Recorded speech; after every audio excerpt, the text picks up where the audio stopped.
Empezaré diciendo que tuve un terrible padre biológico. Ha sido una persona distante y poco confiable desde que tengo memoria, y constantemente nos causa bastantes problemas a mí y a mi madre. Esta es solo una de esas experiencias. Cuando tenía 4 años, mis padres se separaron. Mi madre y yo nos mudamos a otro estado y ellos se pusieron de acuerdo en que yo visitaría a mi papá durante una semana 2 veces al año. Esta vez en particular, había estado con él por un par de días cuando estaba jugando con mi prima en un parquecito cerca de su casa. Un auto se detuvo y pude reconocer al conductor como uno de los amigos de mi padre. Él me habló y sin pensarlo fui y dejé a mi prima sola en el parque. Me preguntó si podía acompañarlo a ver a mi papá, a lo que yo accedí, y me subí a su automóvil. No sé cómo no me di cuenta que estaba manejando en la dirección equivocada. Aunque pensándolo bien, realmente no me sabía el camino a casa de mi padre. No noté nada hasta que ya llevábamos mucho tiempo en el auto. Nos paramos en una casa que no reconocía y el sujeto me dijo que esperara en el auto, así que lo hice. En ese momento yo no me sentía asustada ni nada por alguna razón. Eventualmente él regresó y me llevó al interior de la casa. Fue entonces cuando sí me empecé a sentir algo incómoda. Recuerdo haber visto a 2 chicas vestidas de una forma muy extraña y también a un sujeto con una mirada aterradora. Cuando él volteó a verme sentí que el estómago se me revolvía. En este momento estaba segura de que esta era una situación en la que no quería estar. Una señora me llevó a una habitación y me dio un sándwich. El pan estaba algo duro y yo no tenía hambre, pero me lo comí de todas formas y no dejé ni una migaja, porque me sentía mal por ella, lo que no tiene mucho sentido, pero eso es lo que pensé en ese momento. La señora me dijo muchas cosas que no comprendí, pero cuando ella se fue recuerdo haber pensado que mi padre vendría por mí pronto, así que me quedé dormida esperando a que él llegara. Esa noche mojé la cama y nadie fue a verme al día siguiente hasta que empecé a gritar muy fuerte y a golpear la puerta.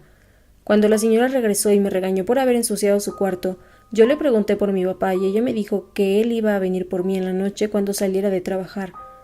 Ella no me ofreció darme un baño ni lavar mi ropa, así que tuve que estar con mi ropa sucia todo el día. Después de eso no recuerdo mucho más. Mi padre no fue por mí esa noche y yo estaba muy asustada. En mi cabeza parecía que había estado ahí por varios meses. Pensé que no había ido a la escuela y que todos ya se habían olvidado de mí. En realidad estuve ahí durante 5 días. Me dejaron tomar un baño. No recuerdo haber comido mucho excepto por algunos sándwiches sin sabor y un par de bolsas de papas. Finalmente mi madre atravesó el país manejando para ir por mí. Después de no poder contactar conmigo ni con mi padre por algunos días y de que yo me perdiera mi vuelo de vuelta a casa, ella se asustó y vino a buscarme. Le agradezco al cielo que lo haya hecho. Encontró a mi padre en la casa de su novia, tranquilamente pasando el rato en el sofá como si nada estuviera pasando. Resulta que le debía mucho dinero a las personas que me habían llevado, así que les dijo que me llevaran con ellos en lo que él conseguía dinero, y se le olvidó el asunto. Él le dijo a mi mamá que no había podido conseguirlo, pero la realidad es que nunca le importó y jamás tuvo la intención de hacer algo e ir por mí. Mi increíble madre consiguió el dinero enseguida después de pedirle prestado a varias personas cercanas a ella, y pagó su deuda para pasar por mí inmediatamente. Recuerdo claramente cuando alguien entró a la habitación y me dijo que mi madre estaba ahí. Entonces salí velozmente y pude olerla. Fue la mejor sensación que he tenido. Volví a sentirme segura. Ella me llevó de regreso a casa y yo no volví a ver a mi padre por un largo tiempo, y ella nunca le habló a las autoridades. La relación de mis padres era muy complicada, así que yo comprendí completamente las decisiones que ella tomó. De cualquier manera, ahora me encuentro muy bien. He hablado sobre esto en terapia y he logrado aceptar la mayoría de cosas que viví en mi infancia, pero aún así no le desearía esto a nadie. Así que mi padre, su amigo y la señora de los sándwiches espero nunca más volver a verlos. Este hombre le propuso matrimonio a esta mujer, pero cuando ella vio el anillo decidió acabar con él. Había una pareja que se enamoró muy rápidamente y se fueron a vivir juntos tras solo 2 meses. Conforme pasaba el tiempo, la mujer empezó a notar que el hombre guardaba secretos sobre su pasado y evitaba a su familia. A pesar de eso, él le propuso matrimonio, enfrente de todos sus parientes en su primer aniversario.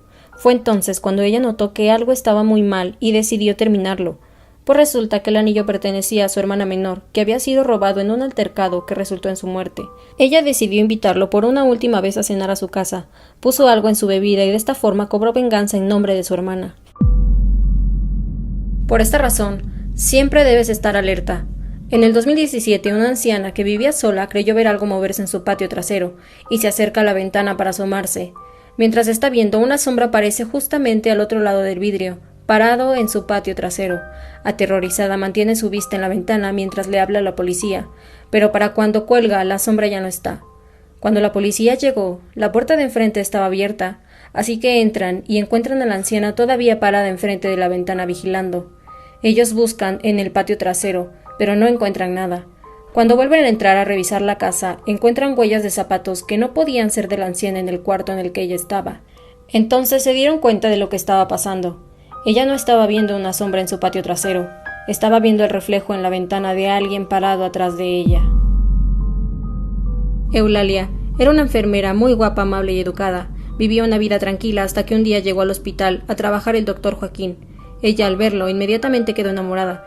Después de algunos meses, ella logró su propósito y se volvieron novios. Después de un año, el doctor le propuso matrimonio y le dijo que antes debía irse 15 días a un seminario, fuera de la ciudad. Antes de irse, le pidió que le planchara un traje. Un día un enfermero la invitó a salir, pero ella se negó pues estaba comprometida, a lo que el chico le confesó que el doctor Joaquín se había ido de luna de miel con su nueva esposa. Al día siguiente, ella comprobó que todo era cierto. Eulalia, sumergida en una profunda depresión, empezó a descuidar a sus pacientes y algunos incluso murieron por sus negligencias. Cuando llegó su día final, ella se arrepintió de todo, por lo que se dice que su alma está destinada a pasar la eternidad deambulando por los pasillos del hospital, cuidando a los enfermos que necesitan atención médica. Esto me pasó cuando era una niña de 10 años.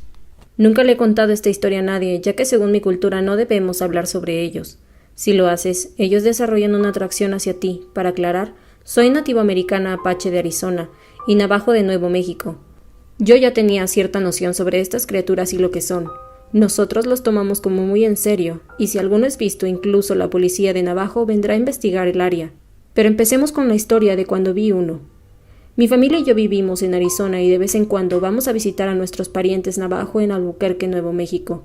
En esta ocasión, nos fuimos temprano para llegar al mediodía, ya que es un viaje muy largo y aburrido. Pero si salimos temprano, todavía tenemos tiempo para disfrutar el día y convivir con nuestros familiares.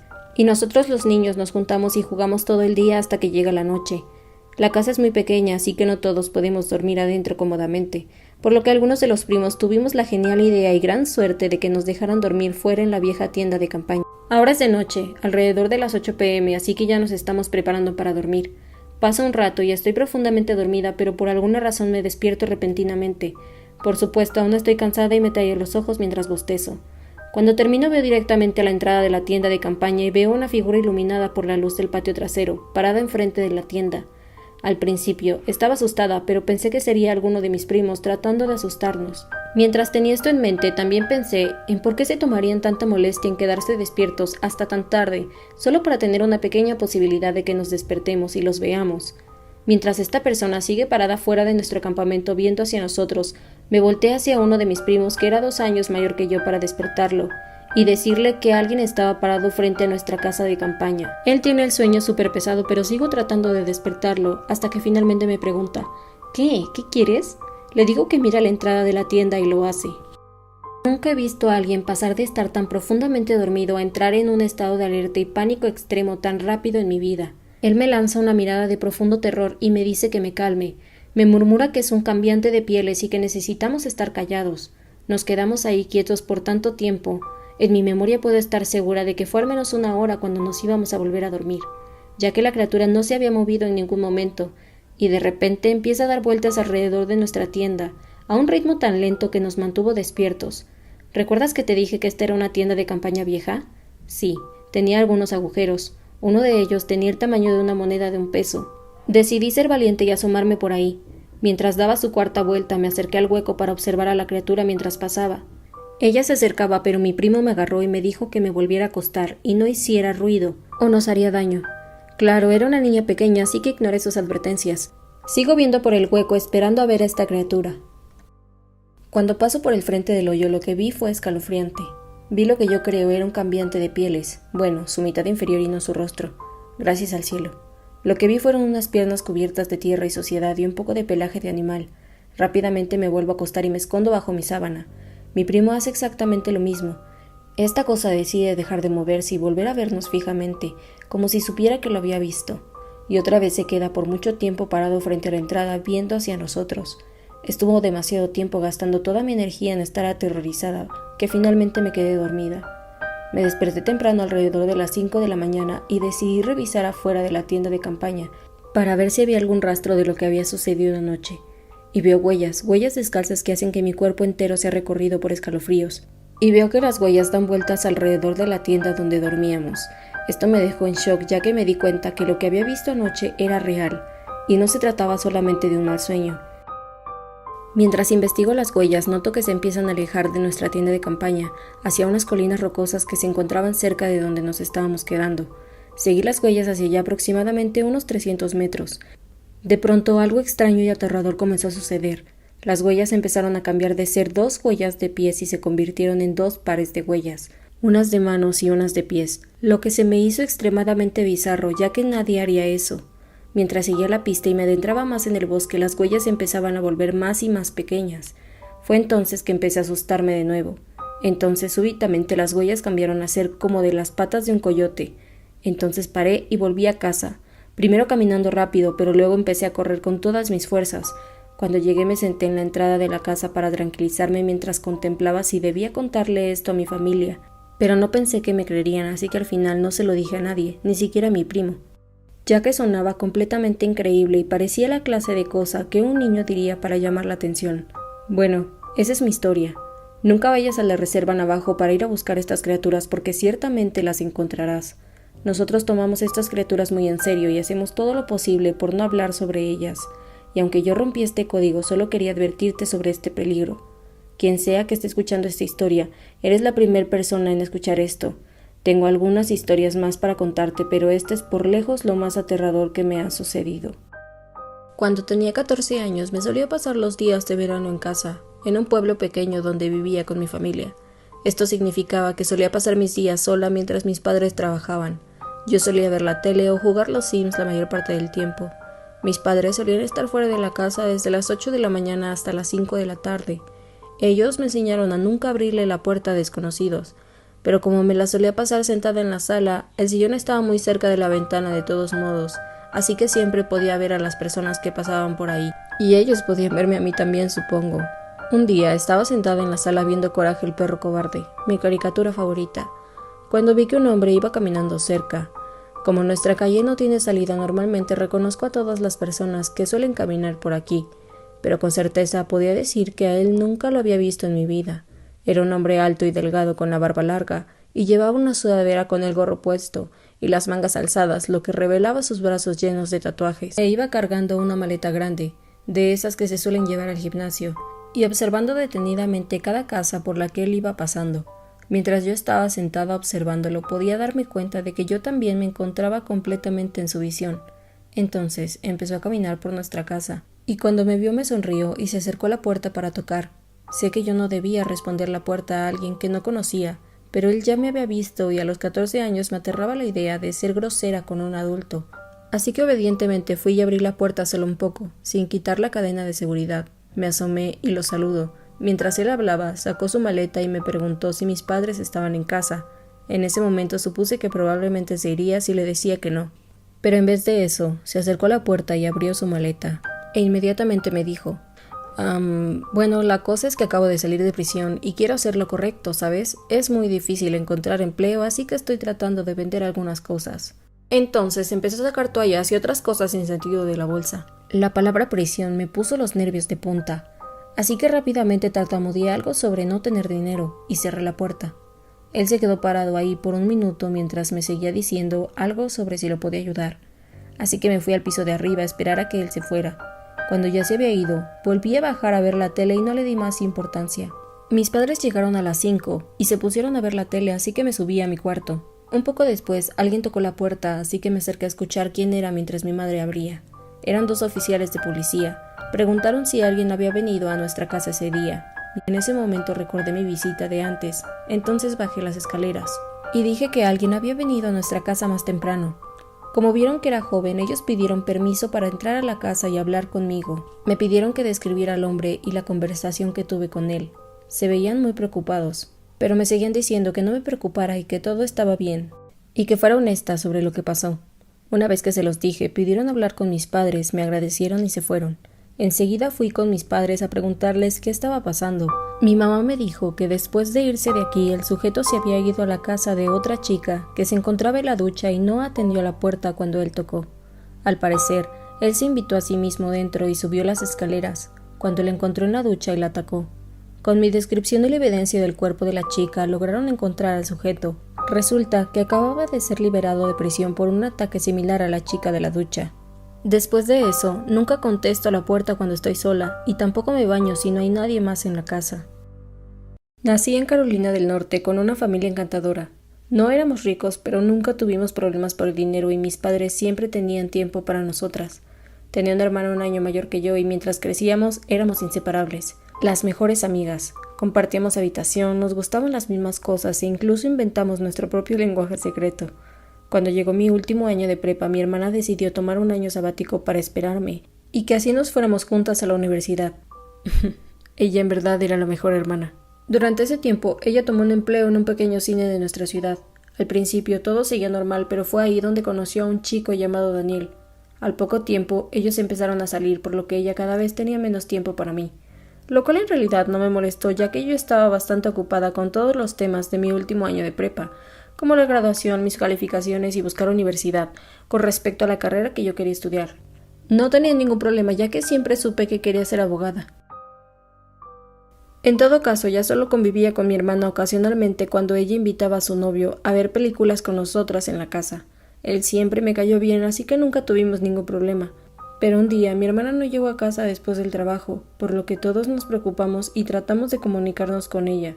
Cuando llegó la noche y nuestras opciones se habían terminado, mis padres decidieron ir a la policía para reportarla como desaparecida, por lo que las autoridades decidieron iniciar una investigación y una búsqueda oficial. Durante la búsqueda, bastantes habitantes de mi ciudad se ofrecieron como voluntarios para ayudar a buscar a mi hermana. Yo vivía en un pueblo pequeño y esta clase de cosas nunca sucedía, así que fue una noticia impactante para toda la comunidad.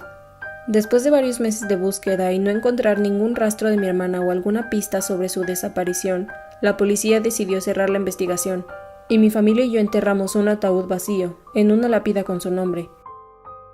Y yo opté por estudiar mi carrera en la universidad local para no dejar solos a mis padres durante estos tiempos tan difíciles.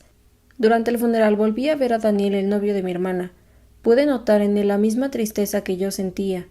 Cuando el funeral terminó, me acerqué a él y platicamos por horas sobre mi hermana y los buenos recuerdos que compartíamos sobre ella. Después de eso nos hicimos muy amigos. Supongo que fue el hecho de sentir el mismo dolor lo que nos unió.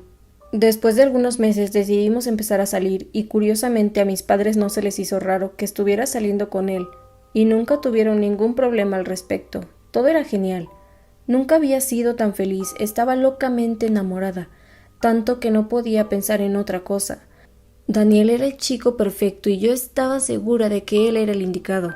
Para celebrar mi cumpleaños me preparó la mejor sorpresa de todas. Me llevó a una cabaña que su familia tenía en el bosque, donde preparó una cena con mi comida favorita, música y velas. Fue la mejor noche de mi vida. Al día siguiente me despertó temprano y me dijo que quería que pasáramos tiempo juntos en el lago que se encontraba cerca de ahí, a lo que yo ingenuamente acepté. Debí darme cuenta de lo que estaba pasando, pero como dije, yo estaba locamente enamorada. Debí ser más lista y debí darme cuenta de para qué eran las cuerdas y la cinta que estaba guardando. Debí darme cuenta que las pesas no eran para hacer ejercicio durante ese fin de semana, pero él me sujetaba de la mano y su sonrisa me hacía sentir que todo siempre estaría bien. Debí sospechar cuando me llevaba a un lago donde nunca había más personas. Debí ser más rápida cuando se lanzó sobre mí estando a mitad del lago. Debí ser más fuerte cuando me amarró con sus cuerdas y me puso pesas en mi mochila. Debí darme cuenta de todo antes de que me lanzara por la borda, pero no fue así. Mientras me sumergía en el lago y las últimas fuerzas salían de mi cuerpo fue cuando la vi.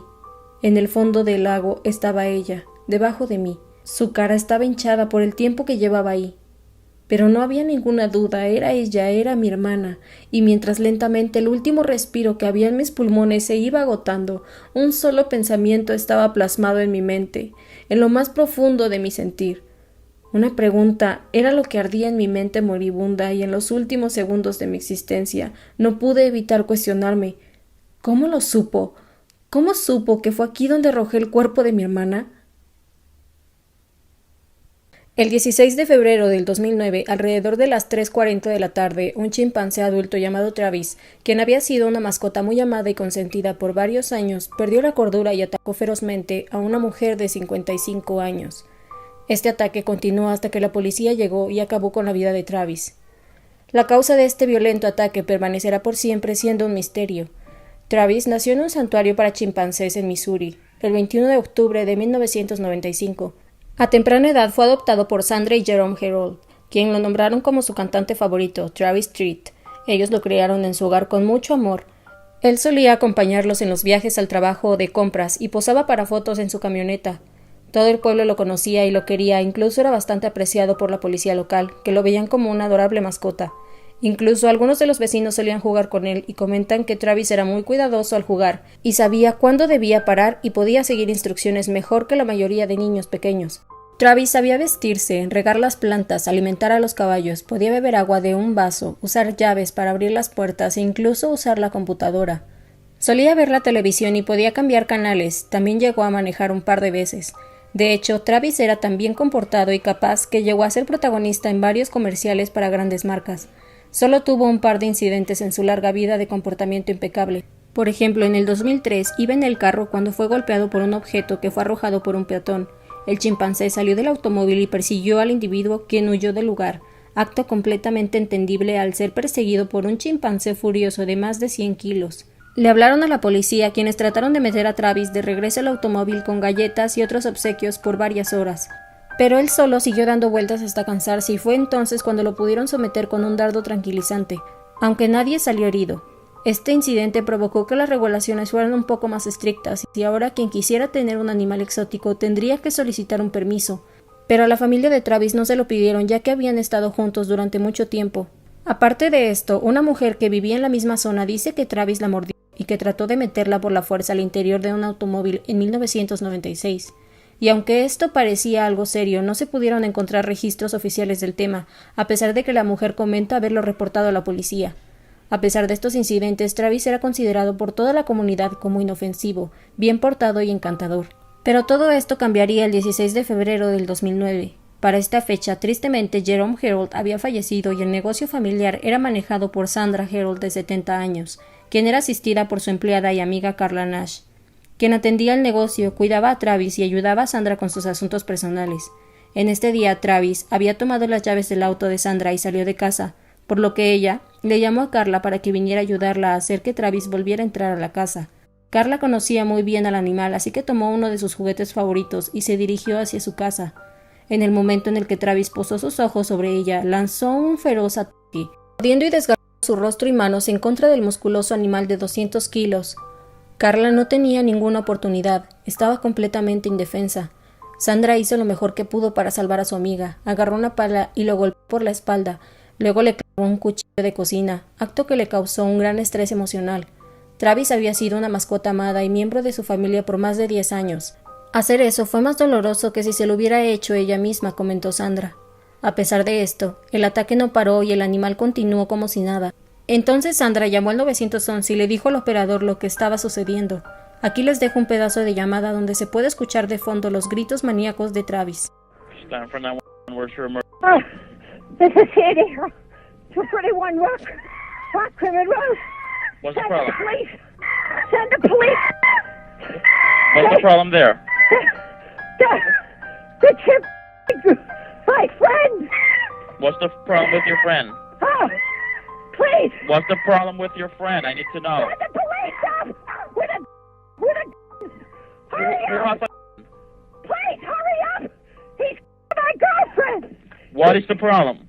He's my friend. Después de la llamada, la policía y una ambulancia fueron enviados al lugar. Los paramédicos llegaron rápidamente, pero tuvieron que esperar a la llegada de la policía antes de poder hacer algo. Travis paró su ataque al ver que llegaba la primer patrulla a la escena. Cubierto de sangre pero tranquilo, se acerca a la patrulla a tratar de abrir la puerta. Luego golpea contra uno de los vidrios. Camina hacia la puerta del conductor y la abre. En ese momento el oficial decide vaciar su cartucho contra Travis. Es aterrador y una muestra del poder de uno de estos animales el hecho de que Travis no perdiera la vida en ese instante, sino que regresó al interior de la casa, donde se fue a recostar en su lugar favorito antes de sucumbir a sus heridas. Por otro lado, las heridas de Carla eran extremadamente graves. Era un milagro que siguiera con vida, a tal grado que el personal que la atendió en el hospital tuvo que recibir tratamiento psicológico después de hacerlo. Carla había perdido sus manos, nariz, ojos, labios y la mitad de su cara, además de varias heridas internas. Los doctores reunieron su mandíbula, pero no pudieron salvar su vista. Fue dejada con tal grado de daño que apenas si parecía tener un rostro humano. La naturaleza extrema de sus heridas la hicieron candidata para un trasplante experimental de rostro y manos. Ella valientemente se sometió a estas operaciones e inicialmente fueron un éxito, pero sus manos trasplantadas tuvieron que ser removidas luego de que desarrollara una infección. Ella logró sobrevivir y para pagar sus astronómicas cuentas de hospital ha hecho algunas campañas e incluso apareció en el show de Oprah, y dice que nadie debería tener de mascota a un chimpancé. Sandra Herold falleció un poco más de un año después del incidente.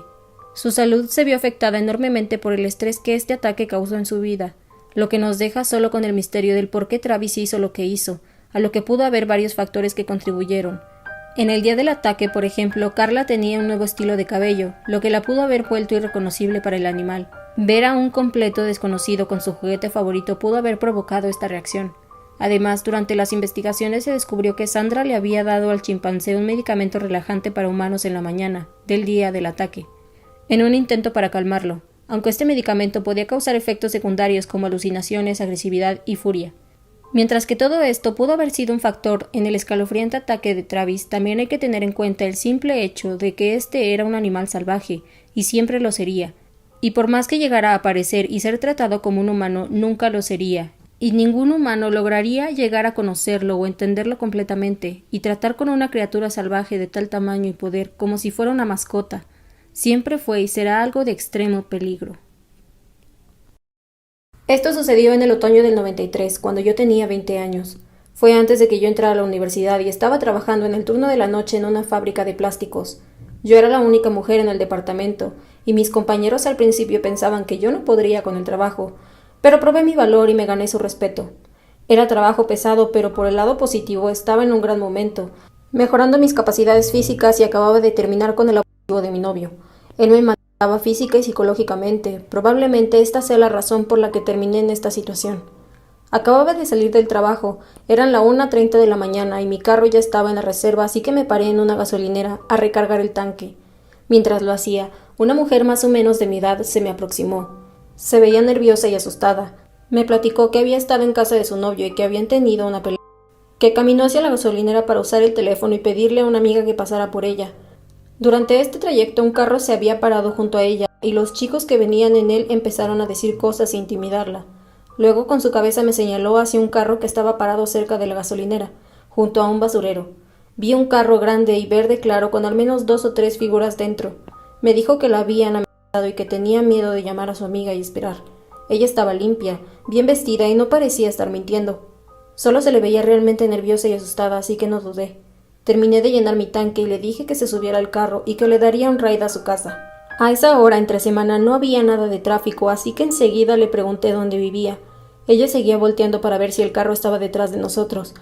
Cuando le pedí que se pusiera el cinturón, ella me ignoró y continuó volteando. Supuse que solo estaba asustada. Un par de cuadras más adelante me comenzó a hacer preguntas y extrañas como ¿dónde está tu cartera? ¿Dónde está tu bolso? Necesito dinero.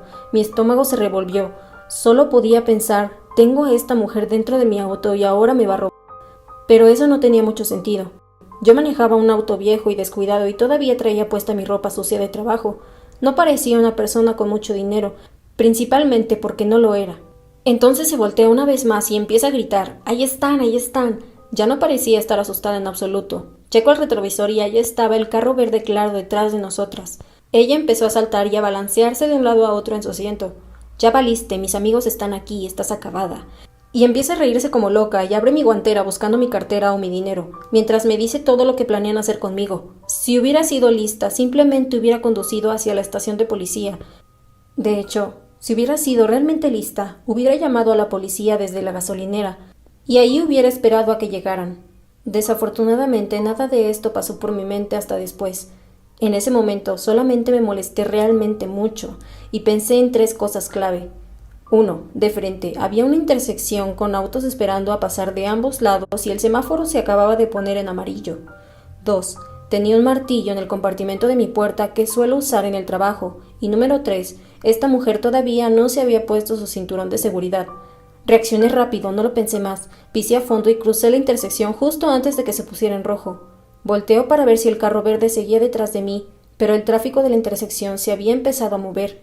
dejando parados a mis persecutores.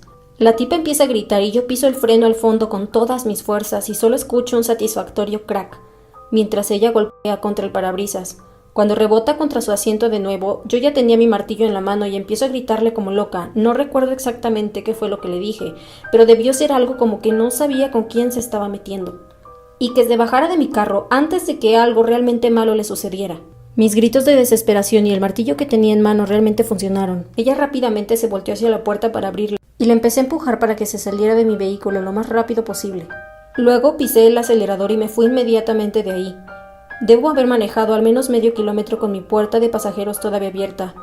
Seguí dando un par de vueltas sin sentido, ya que todavía tenía miedo de que el carro verde me alcanzara. Después de un rato, me paré para cerrar la puerta de pasajero de mi auto y luego me dirigí a la avenida para ir a mi casa, pero no podía parar de temblar.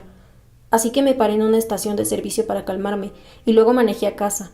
Estaba viviendo temporalmente con mi hermana mayor ya que acababa de terminar con mi novio, así que al llegar le conté todo lo que había sucedido. Ella me abrazó fuertemente mientras me gritaba y me regañaba por lo inocente que había sido por no haber llamado o ido a la policía. Nunca me había alegrado tanto que alguien me estuviera gritando en toda mi vida. El 19 de febrero del 2013, un cuerpo fue encontrado dentro de uno de los tanques de agua de un gran hotel en el centro de Los Ángeles.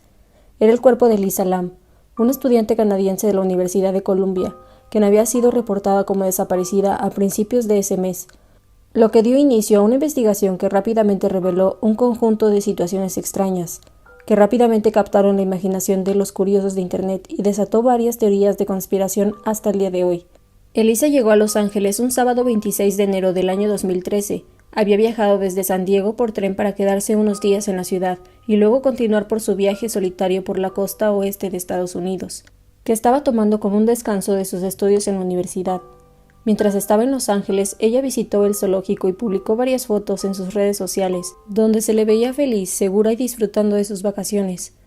Unos días después se registró en el Hotel Cecil, un lugar con una reputación bastante aterradora, pero que era un lugar muy económico y de muy buena ubicación, por lo que solía ser de gran atractivo para estudiantes y visitantes con bajo presupuesto. La historia del Hotel Cecil es lo suficientemente extensa para tener su propio video, así que solamente hablaremos brevemente sobre el tema. Construido en 1920, llegó a ser la locación preferida para varios criminales y exconvictos, criminales como Richard Ramírez, también conocido como el acechador nocturno. Este lugar ha sido testigo de las peores atrocidades que han sido cometidas por el ser humano. Este era el lugar donde Lisa Lam se encontraba hospedada. Inicialmente se estaba quedando en una habitación compartida en el 5º piso del hotel, pero fue reacomodada en una habitación propia luego de que sus compañeros de cuarto rápidamente levantaran quejas sobre ella y su extraño comportamiento. Varios empleados del hotel vieron a Elisa el día en el que ella debía dejar el establecimiento para continuar con su viaje, y todos comentan que nunca notaron ningún comportamiento extraño de su parte. Incluso el gerente de una librería que estaba enfrente del hotel recuerda haber hablado con ella, pues había ido a comprar algunos recuerdos para sus familiares, y dice que su actitud siempre fue muy amable, alegre y la de una persona muy amigable. Los padres de Lisa se preocupaban por el hecho de que su hija, una joven estudiante, viajara sola, por lo que insistieron que ella les marcara todos los días por la noche, mientras que ella continuaba con su viaje. Pero el día 31 de enero, que fue el mismo día en que Lisa fue felizmente a comprar recuerdos para su familia en la librería, fue el primer día en el que los padres de Lisa no recibieron la llamada acordada. Al día siguiente, los padres de Lisa se pusieron en contacto con la policía de Los Ángeles y la búsqueda inició. Ellos incluso tomaron un avión a Los Ángeles para ayudar en la búsqueda de su hija. La urgencia de la situación se veía incrementada por el hecho de que, aparte de estar viajando completamente sola, Elisa había sido diagnosticada con algunas enfermedades como trastorno bipolar y depresión, para lo que se encontraba en tratamiento y tomaba algunos medicamentos. La policía registró el hotel, pero ya que no tenían ningún motivo para sospechar que un crimen había sido cometido, solo fueron capaces de revisar las áreas comunes, lo que sí incluía el techo, que incluso fue revisado por perros de búsqueda, pero estos no notaron ningún rastro de Lisa. Una semana después de su desaparición, se empezaron a repartir volantes con fotos de Lisa y sus características por toda la ciudad, lo que atrajo la atención de los medios hacia este caso.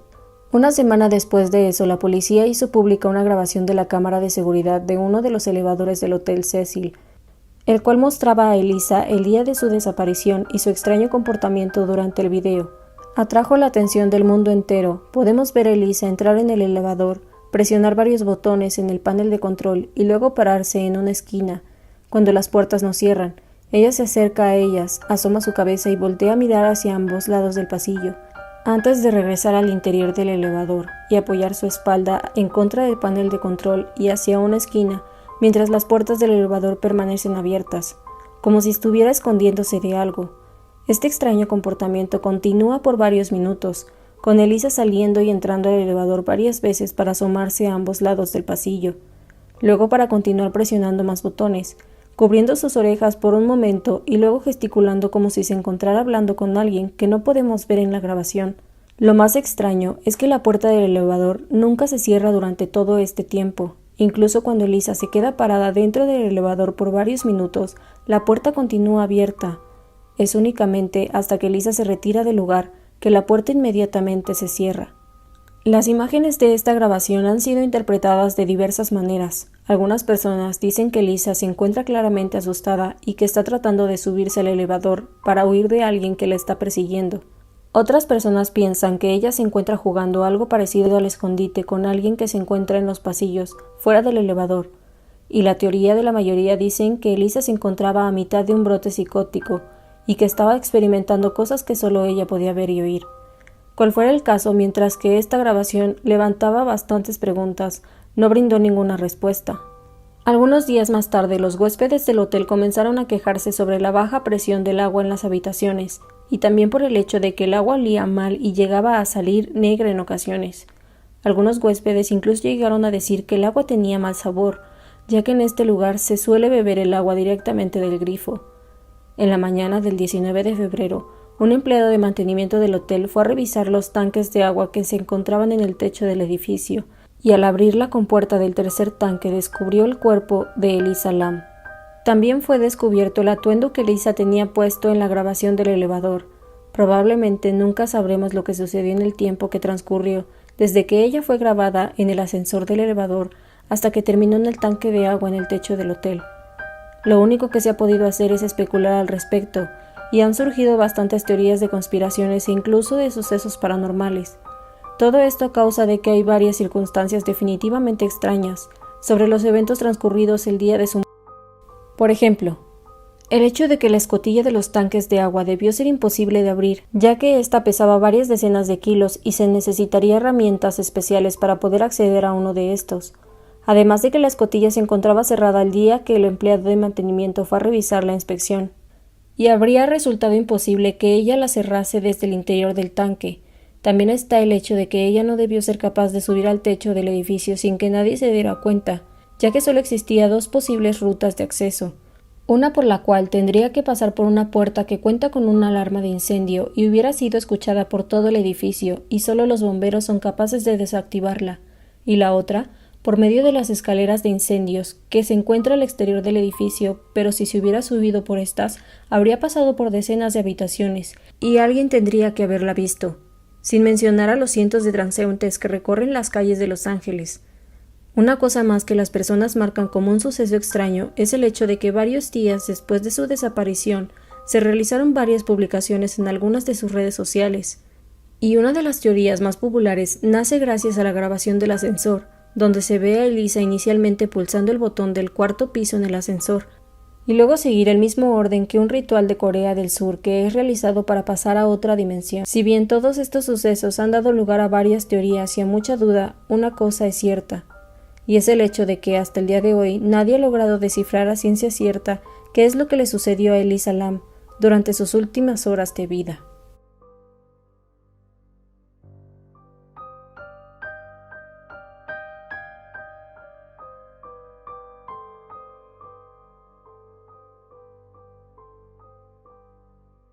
Alrededor de las 2 de la tarde de un 27 de septiembre de 1986, más de 1 millón de globos de helio fueron liberados en la plaza del pueblo de Cleveland, Ohio, como parte de una campaña para recaudar fondos. El lanzamiento fue todo un éxito, pero el viento se llevó la gigantesca masa de globos en una dirección inesperada, lo que resultó en un caos total. La ciudad gastó millones de dólares por daños a la propiedad. Hubo decenas de heridos y posiblemente la pérdida de vidas humanas. La hazaña publicitaria fue planeada por una empresa privada, pero era respaldada por el gobierno de Cleveland, ya que ésta necesitaba urgentemente una buena publicidad. La mayoría de los habitantes pensaban que esto sería lo que finalmente pondría a la ciudad en los reflectores, así que se comenzó a planear el evento con 6 meses de anticipación. Cuando la fecha de lanzamiento se aproximaba, se ensambló una estructura rectangular en el centro de la plaza del pueblo, y ésta servía de soporte para una red del tamaño de 1 hectárea, que se diseñó para sostener los globos llenos de helio antes de su tan esperado lanzamiento. Debajo de todo esto se encontraban 2.500 ciudadanos que se habían ofrecido como voluntarios para pasar todo su día inflando los globos. El objetivo eran 2 millones de globos, pero una tormenta que se avecinaba desató un lanzamiento temprano, por lo que el total terminó siendo 1.4 millones. Por lo que esa tarde del 27 de septiembre las multitudes entusiasmadas se reunieron para ver este histórico evento. Fue sin lugar a dudas una vista espectacular, además de estar rompiendo un récord mundial, justo como los organizadores del evento habían planeado. Mientras que para todos los espectadores que lo estuvieron viendo en persona ese día, el lanzamiento llenaba todas las casillas de ser un gran éxito. Los problemas empezaron en los días siguientes. Te explico. La mayoría de los globos llenos de helio se mantienen flotando por un tiempo suficiente para desinflarse completamente antes de volver a caer al piso. Sin embargo, los globos de este festival se encontraron casualmente con algunas lluvias y ventiscas de aire frío, lo que provocó que cayeran prematuramente. Millones de globos todavía inflados descendieron por toda la ciudad, donde taparon todos los drenajes y cubrieron campos completos. Causaron multitud de accidentes de tránsito, ya que los conductores trataban de evadirlos. También fueron ingeridos por ganado, causando heridas y enfermedades. Incluso llegaron a cubrir un aeropuerto, lo que los obligó a cerrar temporalmente. Pero lo peor de todo fue que cubrieron casi por completo el lago Erie, donde interfirieron con los esfuerzos de rescate de 2 pescadores que se habían perdido. Un helicóptero de rescate tuvo dificultades para llegar al área que había sido designado a explorar, e incluso cuando se lograba llegar a la ubicación y completar una búsqueda, localizar a 2 personas en el agua entre una completa infestación de globos y considerando que la parte superior de una cabeza y un globo a una gran distancia es algo muy difícil de distinguir, resultó ser imposible. Así que 2 días después la Guardia Costera decidió cancelar la búsqueda. Lamentablemente, algunos días más tarde, los 2 pescadores fueron encontrados sin vida a la orilla del lago, por lo que una de las esposas decidió levantar una demanda contra los organizadores del Festival de Globos, al igual que una infinidad de personas que habían sufrido accidentes de tránsito o pérdidas en su ganado. La mayoría de los casos se arreglaron rápidamente fuera de corte, con costos que sobrepasaron sustancialmente la cantidad de dinero que se había recaudado con el evento. Balloon Fest fue un completo desastre, pero al menos en todo esto la ciudad tomó una buena decisión, que fue el no repetirlo jamás, y los globos acertadamente eran biodegradables, lo que evitó que además de esto se causara un desastre ambiental. La ciudad conservó este récord mundial por menos de una década, récord que fue roto por Disney en 1994 con una hazaña mucho mejor planeada. Y si el Balloon Fest del 86 es recordado hasta el día de hoy, lo mejor que nos puede dejar son las lecciones que aprendimos de este, la más importante siendo la responsabilidad que conlleva la organización de un evento de esta magnitud, y el impacto que puede tener la incorrecta planeación incluso de tan solo un factor en la vida de toda una comunidad.